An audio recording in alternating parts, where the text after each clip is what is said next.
Podcast 12. Yes, karibu kwa PK Podcast. Hii ni PK Podcast. Leo niko na mgeni hapa. Nova guest kwa kipindi yetu leo podcast. Sio mwingine ni Pastor Daniel. Unaweza jitambulisha kwa majina kwa watu wenye wakufahamu? Yes, naitwa Pastor Daniel kwa wale ambao wananifahamu. Kwa majina yangu kwa ufupi sana naiteka kwa jina la Daniel. Kwa hiyo kwa kazi ya huduma mimi ni mchungaji. Asante. Sawa, Pastor Daniel, asante kwa kufahamu. Watu wanaweza kupata sehemu gani, ama unahudumu sehemu gani, ama unafanya ushirika sehemu gani?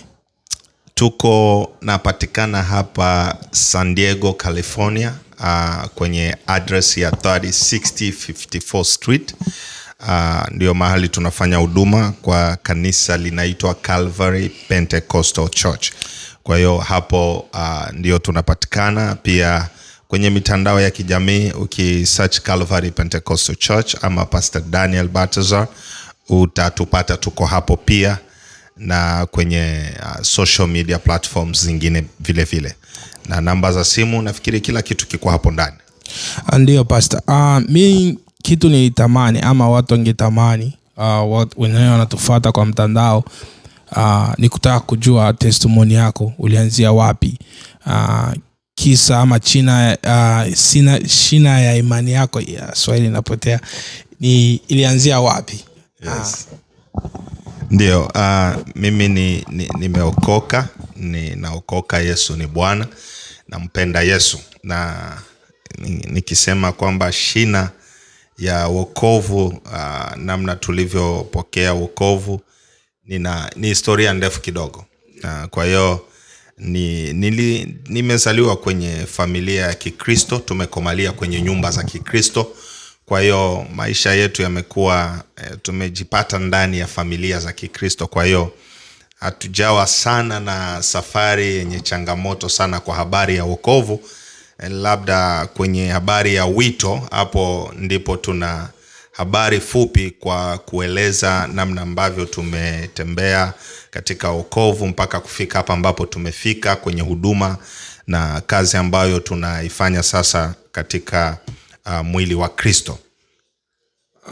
Ndio. Sasa unaweza pia utuelezee sasa, kwa kazi ya huduma ulianzia wapi sasa? Sasa hapo naomba utanipatia masikio kidogo, na kwa msikilizaji ambaye anatufuatilia pia uweze naamini kwamba ushuhuda huu unaweza pia ukawa baraka kwako kwa namna mbalimbali. Kwanza, kuna watu mpaka sasa wana maswali ya kutaka kujua namna ninaweza nikatambua wito wangu. Nitajuaje kama Mungu ameniita? Sababu jambo la kwanza ni wokovu. Unahitaji kuokoka, unahitaji kumpokea Yesu katika maisha yako, na jambo linalofuata ni kujua ndani ya ule wokovu kuna kazi. Biblia inasema katika kile kitabu cha Waefeso, maandiko yanasema akawafanya wengine kuwa mitume, wengine kuwa manabii, wengine kuwa wainjilisti. Kwa hiyo kuna namna ambavyo baada ya kuokoka Mungu anaweza akakuita kwa ajili ya huduma na kazi fulani. Kwa hiyo safari yangu inaweza ikawa pia kukusaidia. Najua ndio Mungu anapoita mtu anaita watu kwa njia tofauti kabisa. Njia yangu haiwezi kuwa njia yako, lakini unaweza ukagundua, kwa sababu katika wito wangu wa huduma nina jambo ambalo linaweza likakufunza jambo kwamba sio lazima Mungu akuite kama alivyomuita Musa, sio lazima Mungu akuite alivyomuita Yeremia. Kwa hiyo Mungu anaita kwa njia mbalimbali. Kwa hiyo utege sikio lako, naamini kwamba ushuhuda unaweza pia ukakusaidia kujua wito wa Mungu ulivyo pia, na labda inaweza ikatoa ushuhuda na kukuhimiza kidogo. Mimi nilivyosema mwanzo, tumetoka kwenye familia za Kikristo. Tumekomalia mama akiwa Mkristo, japokuwa kwenye safari hiyo kuna mambo nitayaweka kwenye fumbo kidogo, kwa sababu kwenye safari ya wito wangu kuna mwingiliano wa mambo fulani na matokeo fulani ya kijamii yana mambo nitayakata. Na pia watumishi wa Mungu ambao wananifahamu toka wakati ambapo nimekuwa mdogo sana mpaka wakati nimepokea wokovu na wakati nimeitwa, bado wote ni wazima na sina na haja ya kusema kutakuwa uongo wala wasiwasi. Nina uhakika kabisa kile nakishuhudia na wao pia wanaweza wakashuhudia hicho ambacho naenda kukishuhudia hapa. Imekuwa mwaka, sikumbuke mwaka, lakini miaka zimepita za kutosha. Mama mzazi alipotea. Baada ya kumpoteza mama mzazi, tukawa na matatizo kidogo ndani ya jamii, ndani ya familia. Baada ya mama kuondoka, mambo yalikuwa mengi. Kwa ufupi, kulikuwa vitu fulani kama vita vya kiroho, na ilipokuwa inafika usiku kulikuwa kunaanza kuwa mambo fulani ambapo watu wanaona ya ajabu ajabu. Kumbuka hapa sisi ni Wakristo tayari, lakini sijakuwa na wito. Naendaga kanisani lakini sina na huduma yoyote kabisa ninafanyaga kanisani. Kwa hiyo niliishi hivyo, na matatizo yaliyotokea ndani ya familia baada ya mama mzazi kuondoka, kufariki. Siku moja nilikuwa ninatoka mahali hapo Kalemi, kwa wale ambao wanafahamu, katika nchi ya Kongo. Nikapata kikundi cha watu wengi sana ambacho walikuwa wanamsikiliza mtumishi wa Mungu mmoja. Nilivyosimama kufuatilia, mtumishi yule alitoka Goma na alikuwa hapo akihubiri barabarani. Kwa wale ambao wanafahamu, nyumbani kumekuwa mazoea, matokeo mara kwa mara, watu wanahubiri barabarani. Kwa hiyo huyu mhubiri, watu wengi kabisa walisimama njiani wakimsikiliza, na mimi nikasimama ili kumfuatilia, kumsikiliza. Na alipoendelea kuhubiri akamaliza, akaanza kuombea watu. Katika kipindi cha kuomba, akatoa ujumbe, akasema kuna kijana ambaye yuko hapa, na yule kijana ninatamani ukuje, na ili ujue kwamba ni wewe ninazungumza na wewe. Mama yako mzazi amefariki muda sio mrefu, na sasa ninavyozungumza kuna vita fulani vya kiroho ambavyo mnavipitia mara kwa mara usiku. Na nikasikia ni kama roho yangu inasema ni mimi, lakini nikakuwa na wasiwasi. Watu walikuwa wengi, sikutaka kwenda kujitokeza tu kusema kwamba ni mimi. Nikabakia ninajiswali ndani yangu, lakini alipoendelea kusisitiza kwenye umati wa watu wengi, akanichota kidole, akasema, kijana, nazungumza na wewe. Nikasikia uoga kiasi, nikasogea pale mbele. Maneno aliyoniambia huyo mtumishi yalinitisha kidogo. Akasema hivi, mimi sikufahamu, na mimi ni mgeni hapa, nimetoka Goma, na nina ujumbe kama vile Bwana ameniambia kwamba wewe ni tegemeo la familia kwa namna fulani, kwa hali ya kiroho, namna ambavyo Mungu yuko ananionyesha kwamba kuna kitu cha kipekee sana ndani yako, kwamba kuna vita ndani ya familia, vita vya kiroho, na wewe uko ni tegemeo kabisa katika kupigana hivyo vita. Kwa hiyo kuna nguvu fulani inayokutafuta wewe kwanza, kwamba wanaona kwamba unasimama kuwa kama mlango usiowezekana kupitika kwa ajili ya watu wabaya wanavyotaka kuendelea kufanya ndani ya familia. Kwa hiyo aliponiambia ujumbe wake, akasema, ninavyokuambia sasa, tafuta chumba cha maombi, mahali ambapo utaenda kuanza kufata maombi ya nguvu sana, kwa sababu kuna nguvu ya giza na kuna watu wanaotamani kuondoa maisha yako, kwamba baada ya mama mzazi kufa, wewe uko next, kwa sababu unakuwa kama kizuizi kwao ili wasifanikishe baadhi ya mipango yao. Kwa hiyo akaniambia, ninavyokuambia sasa, tafuta chumba ya maombi.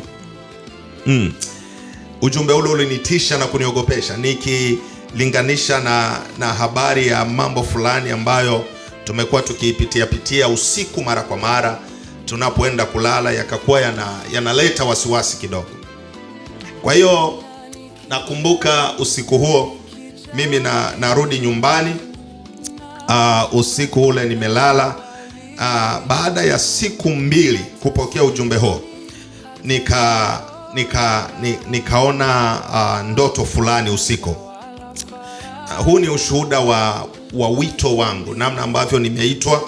Kama nilivyosema mwanzo, mimi ni mchungaji. Najua kuna mahali ambapo tumetoka na tumefikia hapa namna gani. Ndio ninashuhudia kwamba siku moja nikaota ndoto, na katika ndoto hiyo nikaona jirani fulani. Sio jirani kwanza nikaona maono. Kwenye yale maono, kwenye hiyo ndoto, kabla nizungumzie jirani, nikaona ndoto na barua. Na kwenye hiyo barua ilikuwa ni barua ambayo inafungwa kwenye envelope. Alikuwa anakuja kabisa kwenye sura yake kabisa ninavyomfahamu, na alikuwa anacheka. Hakukuwa na kitu chochote ambacho kingalinipa wasiwasi ya kumwogopa ama kusema ni mtu mbaya. Alikuja na barua, akaniambia, Daniel, barua hii nimepewa nikuletee na unahitaji kuifungua sahihi. Kwa hiyo nikachukua barua, bado ninaishikilia mkononi, na yeye bado hajaiachilia kwa sababu sijaikamata kabisa yote. Kwa hiyo niliponyosha mkono kuchukua barua hiyo, nikasikia sauti ikaniambia kwamba ukifungua barua hiyo hutaamka, utakufa. Kwa hiyo nikakuwa ninasikiliza sauti hiyo na mkono wangu bado unashikilia hiyo envelope ambayo nimeletewa. Kwa hiyo ni kama huyo mtu aliyeniletea hiyo envelope akatambua kwamba kuna kitu fulani niko nakisikia, kwa sababu nikakuwa ni kama nakuwa distracted kidogo hivi. Kwa hiyo ako naniambia fungua barua, na mimi niko nasikia sauti iko naniambia kwamba ukifungua barua hiyo utakufa. Sasa katika ile mimi kusikiliza na bado mkono wangu unashikilia barua hiyo upande mmoja, nikaona ukali ukaanza kuongezeka kwa huyu mtu. Sauti yake inaanza kuwa ya ukali, sio vile alivyokuwa ananiambia mbele fungua barua, anaanza kuwa mkali zaidi.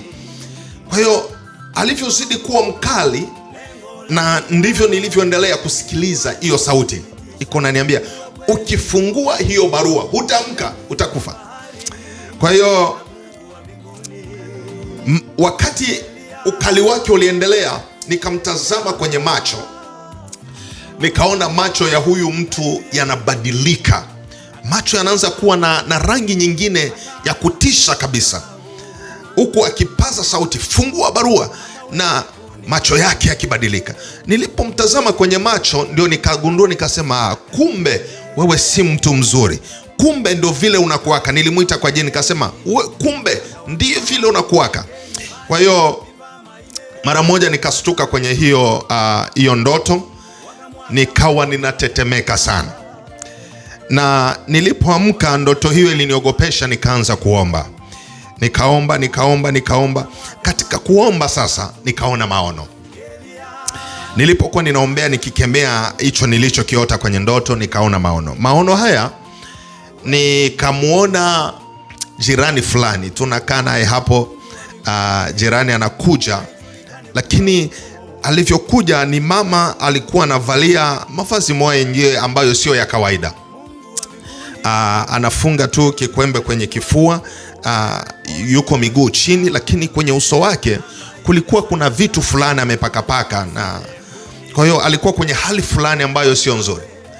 Kwa hiyo jirani yule akasema, nilipomwona kwenye ile maono, nikaona anapita kwenye mlango wangu, kwa sababu mlango wa chumba niliokuwa nalala kulikuwa barabara mbele. Nikamwona tu anapita, baadaye tena anarudi, anapita mara kadhaa.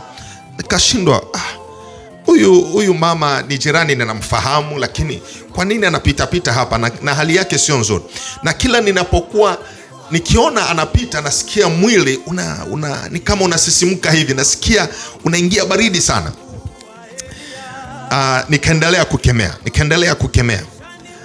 dakika chache nikiwa bado ninakemea, ikiwa usiku kabisa, kama usiku wa manane hivi, ma 2h du matin hivi, nikasikia mtu anagonga kwenye mlango, na alipogonga nikasita kufungua, ikagonga sana kwa nguvu. Kwa hiyo nikafungua kidogo, nikamuona huyo mama. Haleluya. Nikamuona huyo mama anasimama mbele ya mlango wangu. Huyo mama ambaye nimemuona kwenye maono, kumbuka nimeota ndoto fulani ya kutisha, ya kuogopesha, na nikaamka nikaanza kukemea. Na katika kukemea ndio nikaona maono ya huyu mama. Na baada ya kumuona kwenye yale maono, akafika kwenye mlango wangu. Kwenye dakika hizo hizo ningaliki kwenye maombi, akagonga kwenye mlango. Nilipofungua nikamwona ni mama. Na sasa jambo la ajabu zaidi, huyu mama alikuwa na kwenye uso wake tu, sijaona zile vitu nilivyoona kwenye uso, lakini amekuwa akivalia hivyo hivyo usiku wa saa 8 ya usiku. Na neno lake aliloniambia, akasema unatusumbua sana. Akarudilia akasema umetusumbua sana, ninakusi usiombe tena. Hiyo ndio neno huyo mama akazungumza kwa ukali kabisa, na baadaye akaondoka. Nilitaka kumjibu angalau nimufasirie kitu gani kilichotuma niombe usiku wa muda huo, lakini hakunipa hata muda wa kumjibu. Akatoka mara moja kwa hasira, akaondoka. Na alivyoondoka, mwili ukaendelea kupata tatizo. Nikahisi ni kama kuna kitu ambacho sio kizuri kinaendelea. Nikafunga mlango kwa uoga sana, nikaendelea kuomba. Katika kuomba hapo, jambo lingine likatokea. Mtu wa pili akakuja kunigonga kwenye mlango. Akagonga kwenye mlango, akasema nimesikia kelele nyingi sana, kuna nini? Nikasema nimeota ndoto mbaya, na ndio niliamka ninaomba, ninakemea. Baadaye yule mtu pia akaniambia nifasirie hiyo ndoto. Na sasa singaliweza kumfasiria mtu hiyo ndoto kwa sababu sikusikia vizuri. Sauti yake alivyokuwa ananiuliza ni kama pia na yeye alikuwa mkali. Na nikaangalia masaa, na anataka nimfasirie ndoto wakati huo. Nikamwambia hapana, nitakufasiria asubuhi.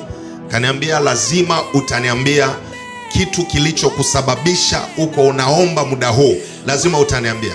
Nikamwambia hapana, sitakwambia. Ghafla akasema basi ni kama umenishika mimi ndio mrozi, mimi ni mchawi. Nikamwambia hapana, sijakwambia wewe ni mchawi. Akasema ni lazima umeona kwamba mimi ni mchawi, ndio maana unakataa kuniambia ndoto yako. Basi usiku huo, muda huo, akaanza piga kelele, akilalamika majirani waamke, waweze kusikiliza kile ambacho amekidai kwamba nimemshika uchawi. Baadaye majirani wakatoka waliposikia kelele zake. Usiku huo watu wengi wakatoka, na maelezo yake yakawa ni kwamba kijana huyu amenishika kuwa mimi ni mchawi. Na nikasema sijasema hivyo, mimi niliota ndoto. Akakuja, nikakuwa nikiomba, akakuja akasema nimepiga kelele. Akaniuliza ndoto niliyoota ambayo imetuma niombe sana. Nikamwambia hapana, nitakwambia kesho.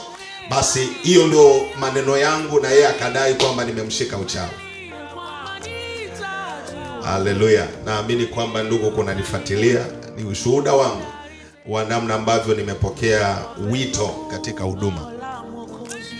Usiku huo niliporudishwa, hizo majirani wakajaribu kunyamazisha zile kelele za yule aliyesema nimemdai kuwa yeye ni mchawi. Nikarudi kwenye chumba changu, nikaendelea kuomba. Katika kuomba sasa nikashusha sauti. Kumbuka watu wawili sasa wanakuja wanasema nimewasumbua. Nikakuwa ninaomba tu kwa sauti kwa sababu sikupata tena usingizi. Ni matokeo ya kutisha yametokea kwenye usiku mmoja, yameniogopesha sana. Nikabakia nikiomba. Katika kuomba nikaona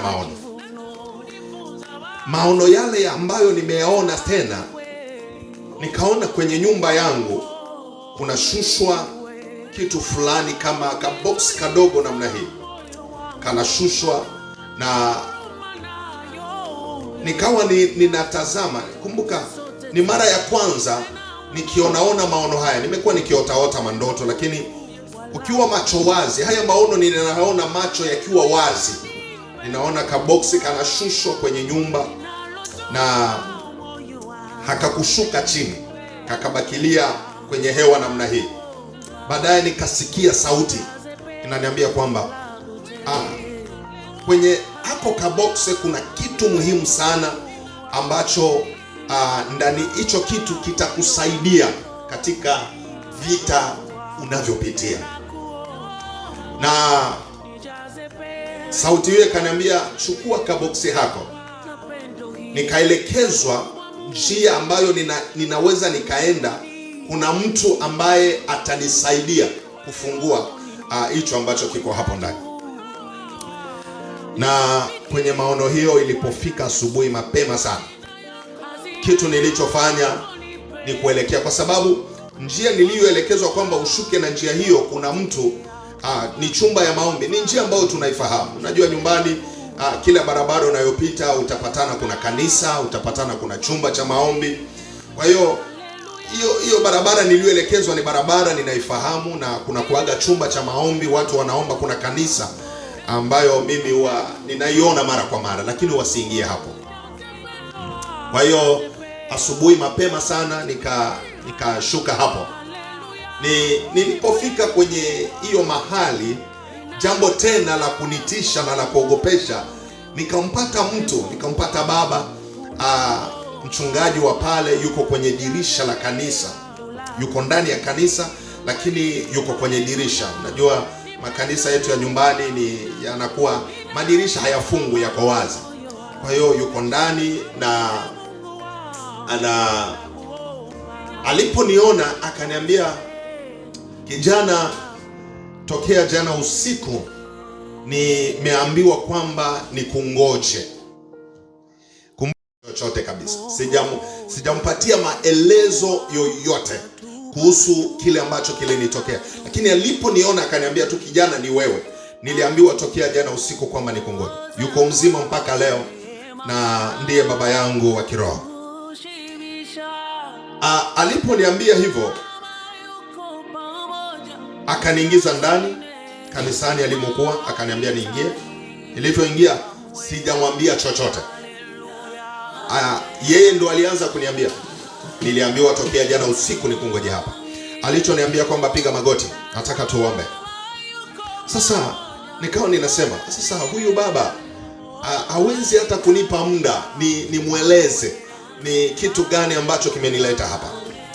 Akaniambia tu piga magoti tuombe. Kumbuka kimenileta hapa ni yale maono kwamba kuna box ambayo nimepewa ndogo, nifike hapo batanisaidia kufungua kilichomo ndani, kitanisaidia katika vita ambayo ninapitia. Na huyu mtumishi akaniambia piga magoti. Sijamweleza chochote, akaanza kuomba. Lakini maombi yake yakawa yanazungumza hivi, akasema, Bwana, nataka ufungue kile ambacho ulisema utakifungua kwa ajili ya kijana huyu. Na ikakoa inanipa wasiwasi na hofu, mambo ambayo nimeyapitia usiku. Na huyu mtumishi sijamweleza chochote kwamba nimeletwa hapa, kuna kitu nimeambiwa kitafunguliwa hapa. Na yeye anaanza kuomba maombi ya kusema, Mungu, fungua kile ambacho ulisema utafungua juu ya huyu kijana. Na kwenye yale maono alipokuwa naomba, niko kwenye kupiga magoti, nikaona kale kaboksi kako mbele yangu pale kwenye maono yale.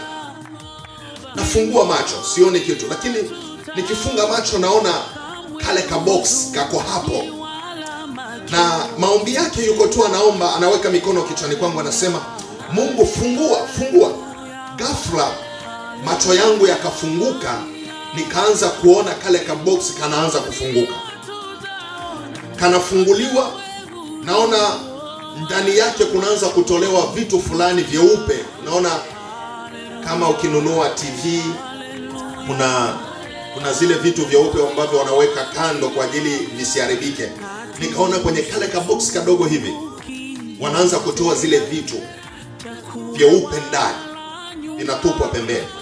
Baadaye mwisho kukatolewa kitu ndani ya kale ka box.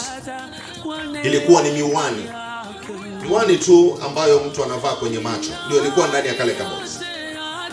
Na nilipoona ile miwani inatolewa, kumbuka haya ni maono mimi niko ninaona wakati mtumishi yuko ananiombea. Na alipokuwa akiomba, ninapoona maono haya, hiyo miwani imefunguliwa na nimepewa nivae kwenye macho, ninamsikia yeye anaomba, anasema, Mungu asante kwa kufungua. Kwa hiyo nikaanza kuangalia muungano uliokuwa kwa yale niliyokuwa nayaona na yale ambayo mtumishi yuko naomba. Kwa hiyo mimi nimeona nimefunguliwa kaboksi, nimepewa kilichokuwa ndani ni miwani, na yeye hatuzungumze, yuko naomba, baadaye anamwambia Mungu asante kwa kufungua. Asante kwa kufungua. Ninayemzungumzia anaitwa Apotre Aaron Kiota kwa wale ambao wanamfahamu, na yuko hai mpaka sasa, na ni ushuhuda ambao niko nazungumza. Yuko hai na naweza kufuatilia hii. Kwa hiyo kwenye maono yale, baada ya yeye kumaliza kuomba, nikaona macho yangu yakafunguka kwa hali isiyokuwa ya kawaida. Kumbuka nimepewa miwani, nimevalishwa. Kwa hiyo alipomaliza kuomba, sikuweza hata kufungua macho yangu. Kwa hiyo nikawa naona maono mengi sana. Macho yangu, tulikuwa ndani ya kanisa, na lile kanisa lilikuwa karibu ya mtoni. Nina watu wa familia hapa ambao wanalifahamu lile kanisa. Lilikuwa naitwa kanisa la Ushindi. Na lile kanisa lilikuwa linajengwa karibu ya mtoni fulani unaitwa huko nyumbani mtoni wa Lukuga. Kwa hiyo ule mtoni ulikuwa pale, kanisa lilikuwa pembeni ya mtoni. Kwa hiyo ghafla alipomaliza kuomba, nimepewa ile miwani, nikaona macho yangu ni kama niko nje, siko ndani ya kanisa. Ni kwamba nikawa nina uwezo wa kuona mtoni ambao uko nje ya kanisa na vinavyoendelea kwenye mtoni. Nikawa ni kama kibambazi cha jengo la kanisa hakinizuie kuona kilicho nyuma. Kwa hiyo jambo hilo likanitisha zaidi, likaniogopesha sana. Nikawa ninalalamika, nikawa kama ninajipigapiga kama mtu wa mapepo kwa uoga na hofu. Kumbuka ni baada tu ya kupewa hicho kitu ambacho nilifunguliwa kwenye ile box, kwamba hicho kitu Bwana amenipatia ili kwamba kinisaidie kwa ajili ya vita, na hicho kitu kikakuwa ni yale miwani. Kwa hiyo yale miwani ilichofanya ni Mungu kunipatia uwezo wa kuona. Nikawa ninaona vitu vingi sana, nikawa kama mwendawazimu. Kwa wale ambao wana familia ambao tulikuwa nao hapo, sikuweza hata kurudia nyumbani. Maisha yangu ikawa pale kanisani, kwa sababu nilikuwa ninaona vitu vya kutisha kabisa. Nakumbuka siku moja tokea msiba wa dada fulani aliyefariki, jirani yetu tu hapo. Dada yule alifariki kwenye mtoni, kwenye maji. Kwa hiyo ni kama wakampata maiti asubuhi, watu wakaenda wakapata maiti kwenye mtoni pale wa Lukuga, na tukaenda Kilioni. Nikatoka kanisani tukafika Kilioni pale, na wakati watu wako wanalia, mimi nikamwona huyu dada ambaye amekufa yuko hapo hapo kwenye mtoni, na sasa yuko pande ya pili ya mtoni, eko anatutizama na yuko anatizama watu wanaolia. Kwa hiyo huyu dada nikawa ninaanza kuzungumza naye, ninashangaa watu wanalia, mtu yuko. Kwa ufupi ni kwamba miwani hiyo yakanipatia uwezo mkubwa sana wa kuona vitu vingi ambavyo watu wengine hawawezi wakaona.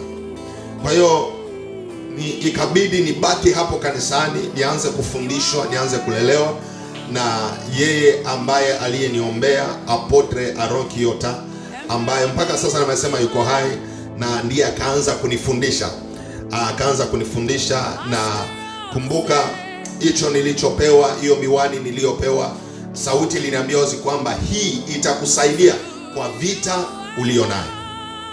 Najua kuna wakati Mungu anaweza akakuita akakupatia huduma na ikaanza sababu yake kwamba ilikuwa ni matatizo tu ambayo umekuwa nayo, na hiyo imekuwa ni upande wangu kwamba vita niliyokuwa ninapitia ndani ya familia, vita vya kiroho ambavyo tulikuwa tunaviishi, na ndivyo ambavyo vilinifikisha kwenye wito kwamba miwani hiyo nilipewa kwa ajili ya kunisaidia mimi kwa vita ninayopitia.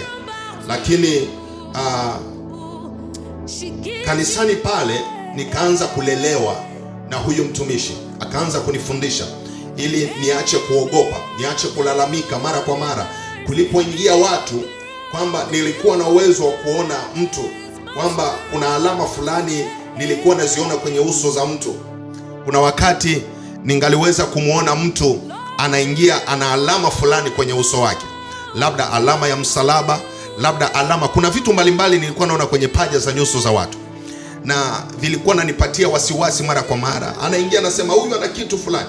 Kwa hiyo ikabidi aanze kunifundisha, akanifundisha na kunifundisha, watu wakanifahamu kama kijana nabii. Kwa hiyo nilitambulika mara ya kwanza kabisa kwa huduma ya unabii, kwa kitu kile ambacho Bwana amenipatia, na sababu kubwa kwa ajili yangu na familia yangu, kwa ajili ya kunisaidia kwenye vita ambayo tulikuwa tunapitia. Nikajulikana kama nabii, nikaanza kufundishwa na yeye ambaye ni baba wa imani, Apotre Aaron Kiota, akaanza kutufundisha. Nikakuwa hapo. Kumbuka na yeye Apotre Aaron Kiota alikuwa sio ndiye mchungaji mwanzilishi wa lile kanisa. Mchungaji mwanzilishi alikuwa kwenye safari ya Injili, na yeye alikuwa hapo kama mchungaji anasaidia. Kwa hiyo haya mambo yote yalipitikana. Mchungaji msimamizi mwenye maono ya kanisa alikuwa hayupo, na nakumbuka siku moja kuna mama ameleta mtoto, tulikuwa kawaida na ibada za maombi kila siku ya tatu.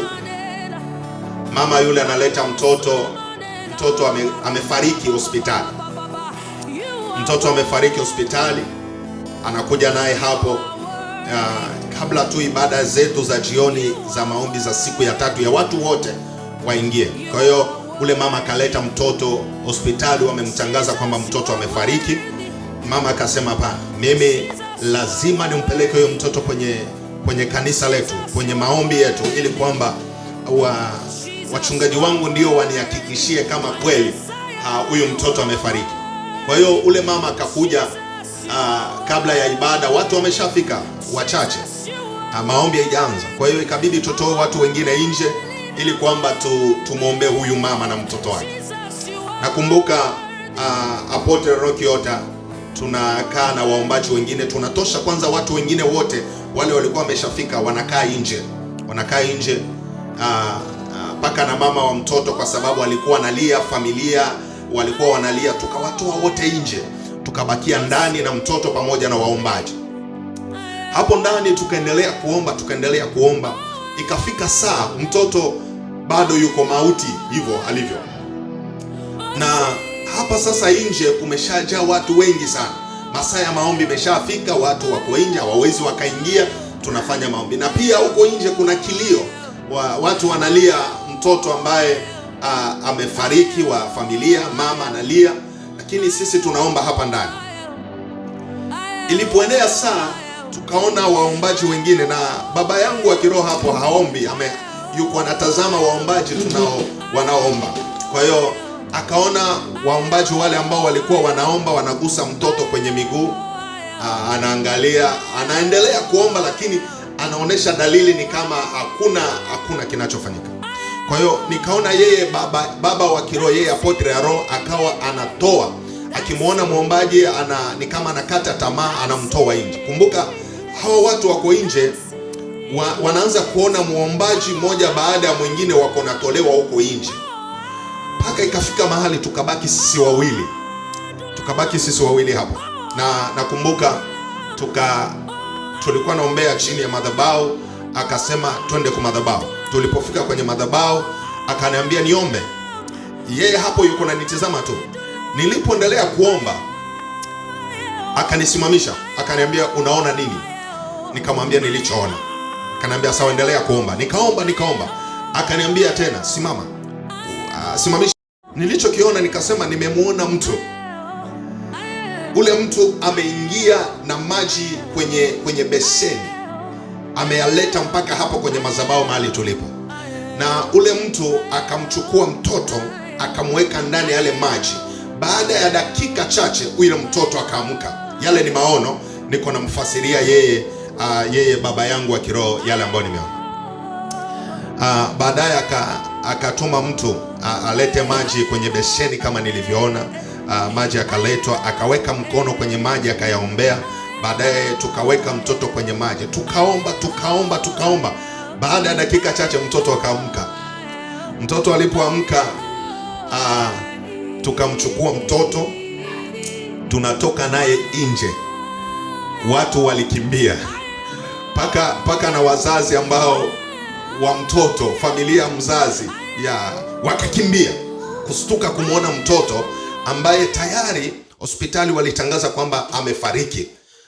Wakaona mtoto amekuja mzima, wakakimbia. Familia yangu ilikuweko hapo, kuna baadhi ya watu wa familia walikuweko hapo. Kwa hiyo ghafla habari ikabadilika kwamba kitu gani kilichofanya yeye Apotre Aron akafukuza watu wengine akabakia na Daniel huko ndani. Wakasema hao watu wawili ni kama wamegusa kitu, wana kitu ambacho wanafanya. Kwa hiyo mpaka wakati huo hata nyumbani kwetu nakumbuka nilienda kwa familia moja ya nyumbani, wakanikalisha chini wakasema, sasa sisi tunaanza kukuogopa kwamba umeingia kwenye vitu vibaya na usikuje kututoa kafara. Kwa hiyo ikawa hivyo. Kwa hiyo nikaanza kuogopwa na watu baadhi ya wafamilia kwamba inaaminika kwamba mimi na yule mchungaji tumeingia kwenye vitu fulani, kwa sababu watu walianza kuniita nabii nikiwa kijana mdogo sana, na haya mambo yote yanafanyika niko na huyu mchungaji. Baadaye tukaendelea kufanya kazi, mambo mengi yalitokea, mengi kabisa kwenye hilo kanisa. Kwa hiyo maisha yangu ikawa ninaishi hapo, ninalala kwenye kanisa, ninakula kwenye kanisa, maombi, na kazi yetu ni kupokea watu. Wanaamka, muda mwingine unaamka asubuhi, watu wanajipanga laini kubwa sana, wanataka wasikie Mungu anasema nini. Na ikafika wakati fulani, yeye mchungaji mwenye maono wa lile kanisa akakuja. Alipokuja ni kama akawa na habari ya kijana ambaye amekuja nyuma yake, ambaye ni mimi, kwamba kuna kijana ambaye amekuja hapa sasa, yeye ndiye anajulikana kama nabii na Apotre Aron anamshikilia sana yule kijana. Kwa hiyo nakumbuka siku moja yule mchungaji alikuwa anaitwa Radi ya Mungu, ndio alikuwa jina lake. Kwa hiyo nakumbuka siku moja yake ya kwanza tu, na mimi sijawahi kumuona, amekuja kwenye maombi, nikanena kwa lugha. Niliponena kwa lugha akanisimamisha, akasema ile ni pepo inazungumza, inyamaze. Kwa hiyo watu wakastuka. Kwa hiyo ikawa vita kwamba huyu mchungaji Mwenyezi hakunipenda na akupenda mimi niendelee kuwa hapo. Kwa hiyo akalazimisha kwamba mimi nitoke hapo kwenye lile kanisa lake, sababu kuna nguvu fulani watu wamezungumza kwamba ninatumia nguvu za giza. Kwa hiyo akaniambia lazima nitoke. Kumbuka Mungu amenipatia huyu baba wa kiroho Apotre Aron ili kwamba aweze kunisaidia, aweze kunilea, na yeye akasema ikiwa huyu kijana atatoka hapa basi na mimi nitatoka. Kwa hiyo Apotre Aron akatoka hapo kwa sababu mimi nilitolewa hapo. Kwa hiyo akasema huyu kijana Mungu amenipatia na siwezi nikamwacha.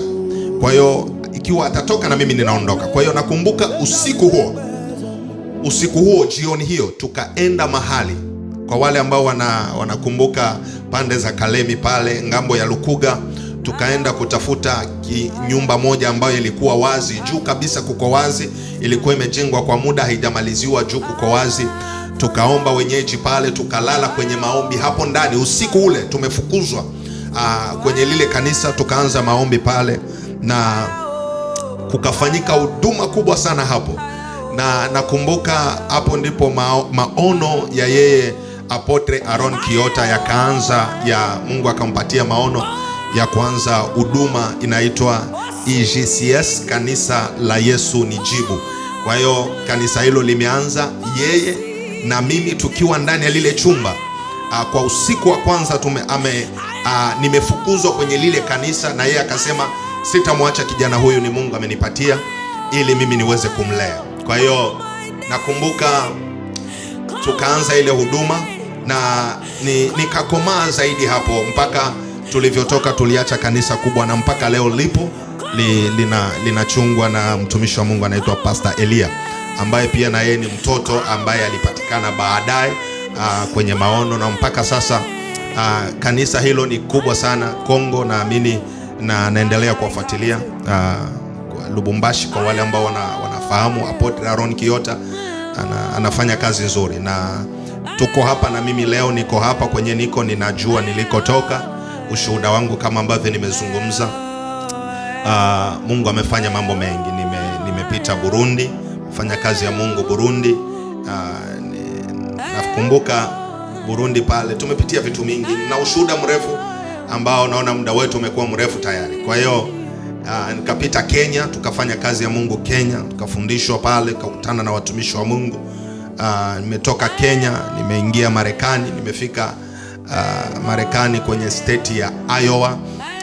Mara ya kwanza kabisa pale nimefika, na tukaanza kazi ya Mungu pale, na Mungu akatusaidia tukafungua kanisa letu la kwanza hapo, na baada ya muda mchache tukaondoka pale. Tuko sasa California, ndio mahali ambapo tunafanya kazi ya Mungu kwenye maono ya Calvary Pentecostal Church. Sasa mimi ni mchungaji, na mpaka sasa nilipofika Afrika hapo Kenya, nilionana na Apotre Aaron Kiota ambaye ndiye baba wa kiroho. Alikataa, akasema sijaamini kwa macho yangu kwamba Daniel anaweza kuwa mchungaji, kwa sababu nilijulikana kama nabii, na pia nilijulikana mtu wa hasira kiasi, kwamba nilikuwa nina hasira sana. Kwa hiyo alivyonitambua akasema siamini kama unaweza kuwa mchungaji. Lakini na mshukuru Mungu, leo nafikiria wanaweza wakanishuhudia kwamba tunaifanya vema kwa namna tumewezeshwa na Mungu huduma hiyo ya kichungaji, na ndio hapa ambapo tulipo. Tunamuita yeye ni Ebeneza kwa sababu ametembea nasi kutoka huko mpaka sasa, na ushuhuda wangu mpaka ambaye amekuwa kiongozi wangu wa Ekodim anaitwa Pastor Emmanuel, yuko hapo Kinshasa kwa sasa, na kanisa letu la Calvary hapo. Kwa hiyo nina safari ambayo tumeitembea, na namshukuru Mungu. Kwa hiyo naamini kuna kitu fulani unaweza ukajifunza kwenye safari ya wito wetu wa huduma, na kujua kwamba Mungu anaweza akakuita katika matatizo, katika vita, na akakuita tu kwamba unafikiri kwamba unaenda kwenye maombi sana ni kwa ajili yako tu na familia yako, na huko ndiko kukatokea wito wa Mungu. Kwa hiyo Mungu ni Mungu na anafanya yake kama Mungu. Kwa ufupi ni ushuhuda wangu. Nina mengi Bwana nimeshuhudia Bwana ameyafanya katika huduma na wito ambao ametuitia mpaka leo. Tunaendelea kusimama na tuna mengi, tunaamini kwamba Mungu ataenda kufanya kwa ajili ya utukufu wake. Mungu akubariki sana. Naitwa Pastor Daniel. Ubarikiwe sana. Ndio, asante sana kwa testimony. Tumefika hadi mpaka saa hii. Swali lingine naweza uliza Pastor, since your testimony yako umeongea kufika hadi saa hii, kuna hiyo situation yenye ushaga pitia ukasema haingekuwa Mungu mimi kazi ningeacha? Yes. Kwenye huduma nafikiri ukiitwa na Mungu, na ndio maana nitatoa shauri hili kwa kila mtu ambaye unaweza kunisikiliza, kwamba usifanye jambo la huduma aswa kama mtumishi kama hujaitwa, sababu kuna mambo mengi ambayo unaweza ukayapitia kama mtumishi, na usipoitwa ni rahisi ukate tamaa. Na ndio maana kwa wengi ambao wameitwa sio rahisi. Ndio wakati wa kukata tamaa unakuja, lakini kufikia kusema kwamba niache inakuwa ngumu, kwa sababu umeitwa, na Mungu anapokuita na kupatia uwezo fulani wa kuthamili, kuvumilia na kupambana. Kwa hiyo ndio tumepitia mambo mbalimbali, lakini tunamtumaini Mungu ambaye amesema tunayaweza mambo yote katika yeye atutiaye nguvu. Ndio, kwa hiyo Mungu anatutia nguvu, anatusaidia. Changamoto zipo kweli. Kuko verse Biblia yenyewe ukisoma na kupatia moyo, inaweza kuwa ni verse gani? Biblia ni kitabu ambacho kina mengi tunajifunza, lakini tofauti na vasi, nina watu ambao ninapenda sana kufuatilia habari zao, safari zao, walivyotembea na Mungu, na ukitizama kwenye mafundisho yangu mara nyingi sana ninawazungumzia sana. Ninapenda Daudi, ninapenda Yusufu. Kwa hiyo ninazungumza mambo mengi sana katika mafundisho yangu kwa sababu ni watu ambao nimejifunza sana kwao. Na katika andiko ninaweza kuzungumza andiko ambalo tumelisoma tokea tuko watoto, sura kitabu kile cha nafikiria Mathayo, Yohane 3:16, kama vile Mungu alivyoupenda ulimwengu atakamtoa mwana wake wa pekee ili kila mtu anayemwamini apate wokovu na apate uzima wa milele. Kwa hiyo Yesu amekuja kwa ajili yako ndugu. Kwa hiyo usikufe bila kumjua Yesu, na Yesu anakuhitaji. Alikuja kufa kwa ajili yako. Kwa hiyo unachohitaji ni kumwamini tu na utapata uzima wa milele. Kuna sehemu yenyewe, kwa mfano mtu akikutafuta akihitaji maombi kwa mtandao ama sehemu, anaweza kupata? Ndio, tunapatikana hapa San Diego. Nilivyosema, anwani yetu ni ya kanisa ni 3060 54th Street, San Diego, California. Zip code ni 92105. Kama unataka kutupata pia, namba zetu za kanisa ziko hapo. Unaweza kumtafuta sekretari wetu, anaweza akakupokea na tukaweza kusaidiana kwa machache. Kwa hiyo kwa ufupi, ukitutafuta, ingia tu kwenye YouTube yetu, contact zetu ziko pale, Calvary Pentecostal Church. Na pia Pastor Daniel, niko na private YouTube channel, andika tu Pastor Daniel Baltazar, utanipata pia hapo. Tuna vipindi vya maombi tunavifanya online. Kwa hiyo wasiliana nasi. Unaweza kuwasiliana hata na ndugu ambaye anasimamia broadcast hii, naweza kukupatia contact zetu na utapewa huduma. Mungu akubariki sana. Kuna neno ya mwisho unataka kuongezea, ama kuna ushauri unataka kupatia, ama kuna verse kuna verse Biblia unataka kusoma ama? Tokana na muda wetu, acha nikushukuru tu muda wako kwa ajili ya broadcast hii. Asante kwa kazi unayofanya. Mungu akubariki, na sina mengi ya kusema kwa sababu ya muda wetu. Tutembelee kama uko hapa San Diego. Tunafanya ibada yetu kila Jumapili kuanzia saa 9 mpaka saa 11. Karibu kwenye address ambayo tulikupatia hapo. Tunashukuru pia wote ambao wanaendelea kutufuatilia, watumishi wa Mungu ambao tunaendelea kufanya kazi hii pamoja. Na Mungu awabariki sana, na Mungu awabariki watoto wetu wote na maono yetu.